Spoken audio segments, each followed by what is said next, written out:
আসসালামু আলাইকুম। ব্ল্যাকবোর্ড একাডেমিতে সবাইকে শুভেচ্ছা এবং অভিনন্দন।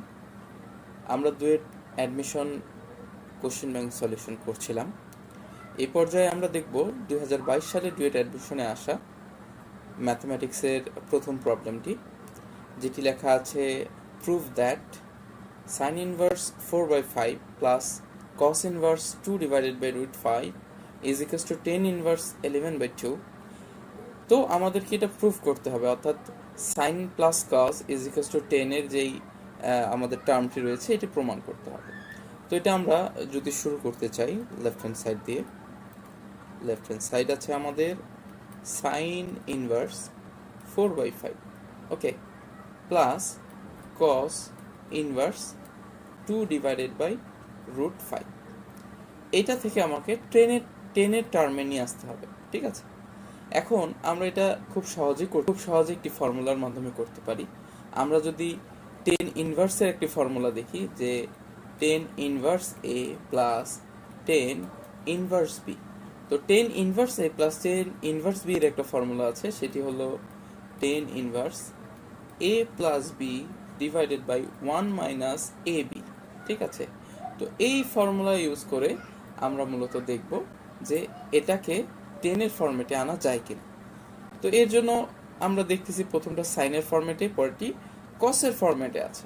তার মানে এই সাইন এবং কসকে আমাকে টেনের ফরম্যাটে আনতে হবে, যেটা আমরা ত্রিভুজের সাহায্যে খুব সহজে করতে পারি।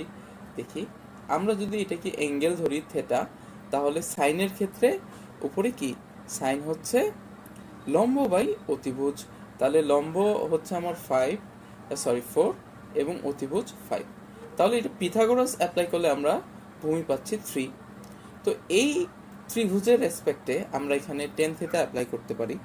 তাহলে টেন ইনভার্স, টেনের জন্য কি লম্ব ভাগ ভূমি, তাই না, লম্ব ভাগ ভূমি। তাহলে আমরা লিখতে পারবো 4/3 প্লাস, এখন আমি এই ত্রিভুজটা যদি অঙ্কন করি, অর্থাৎ cos inverse 2 divided by root 5, তাহলে যদি আমি ত্রিভুজটা অঙ্কন করি, এটাকে যদি আমি অ্যাঙ্গেল কল্পনা করি, তাহলে কসের ভ্যালু আছে 2 এবং রুট 5। এটা কিভাবে হয়? কস ইকুয়ালস টু ভূমি ডিভাইডেড বাই অতিভুজ। তাহলে এটাকে যদি আমরা পিথাগোরাস অ্যাপ্লাই করি, তাহলে খুব সহজে এখানে ভ্যালুটা পাই 1, ওকে। তো সিমিলারলি এই ত্রিভুজের থেকে আমি যদি টেনের ফরম্যাট অ্যাপ্লাই করি, তাহলে এখানে আমি পাবো এখানে পাবো 10 ইনভার্স 1 ডিভাইডেড বাই 2, অর্থাৎ লম্ব ভাগ ভূমি। তাহলে দেখো এখানে আমরা খুব সহজে 10 inverse A plus 10 inverse B এই যে এই ফর্মুলা অ্যাপ্লাই করতে পারবো। অর্থাৎ এ এখানে হচ্ছে আমার 4/3 এবং বি হচ্ছে 1/2। তাহলে আমি এটাকে এই ফর্মেটে লিখতে পারবো। কিভাবে? আমি লিখতে পারবো 10 ইনভার্স a প্লাস বি, অর্থাৎ 4/3 plus 1/2 divided by 1 minus a into B, অর্থাৎ 4/3 ইন্টু 1/2।